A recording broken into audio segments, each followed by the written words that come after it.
మహిళా సోదరులను కాపాడుకోవాల్సిన బాధ్యత మన ఉండదని రాష్ట్ర ప్రభుత్వం రాష్ట్ర మంత్రివర్గం బ్రహ్మాండంగా ఆలోచన ఉన్నది. అందుకోసమని ఇవాళ మీకు మీ అందరూ ఇక్కడ పిలిపించి గౌరవంగా మహిళలకు ఒక అవకాశం ఇవ్వాలి. మనం వారి ద్వారానే మనకు రాజ్యం వచ్చింది అనేది రాష్ట్ర ప్రభుత్వం రేవంత్ రెడ్డి గారి ఆలోచన ఉంది. కాబట్టి ఇవాళ మీకు కోటి 19 లక్షల రూపాయలు మీకు లోన్లు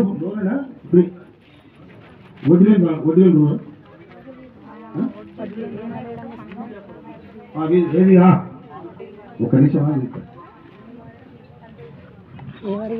ఏ చిన్న దుకాణం పెట్టుకోవచ్చు రోడ్ అంటే వాళ్ళకేనా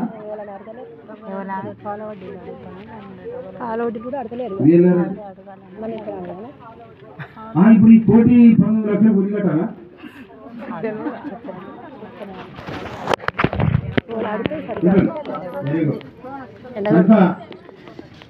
ప్రతి మహిళకు ఏదో ఒక అవకాశం అందాల్సిన బాధ్యత మన మీద ఉంది.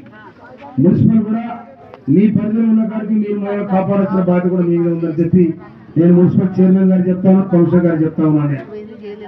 కనుక అన్నిటికంటే ముఖ్యంగా ఈ మున్సిపల్ మోరీలు కానీ ఆ ఇంటి పక్క ఉడుచుకుంటే కూడా ఆ మోరీలో ముడుతున్నారు 10 విత్తనాలు ఈ ఎక్కడ తెచ్చి మోదీ అని.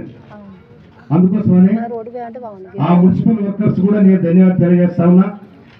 మీరు వర్గవట్టి ఊరితేనే ఈ శుభ్రం లేకపోతే అంత కంప్లైంట్ కనుక మీకు కూడా ఇది అవార్డు ఇవ్వాలని కూడా ఇలా మున్సిపల్ వాళ్ళు 10 మందికి వాళ్ళు నిర్వహించడం జరిగింది. అది చాలా శుభపరిణామం.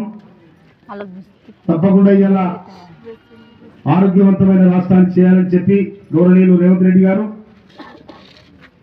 అదేవిధంగా నీటిపారుదల వ్యవహారంలో కూడా వ్యవసాయ రంగాన్ని నీళ్ళు అందించాలని గౌరవనీయులు ఉత్తమ్ కుమార్ రెడ్డి గారు, వీళ్ళంతా మంచి సంకల్పంతో గౌరవనీయులు మన జిల్లా మంత్రివర్యులు గౌరవనీయులు వెంకరెడ్డి గారు, కోమటిరెడ్డి వెంకరెడ్డి గారు, వారు మనకి 2 మంత్రులు ఉన్నారు ఇక్కడ ఈ జిల్లాకు సంబంధించి.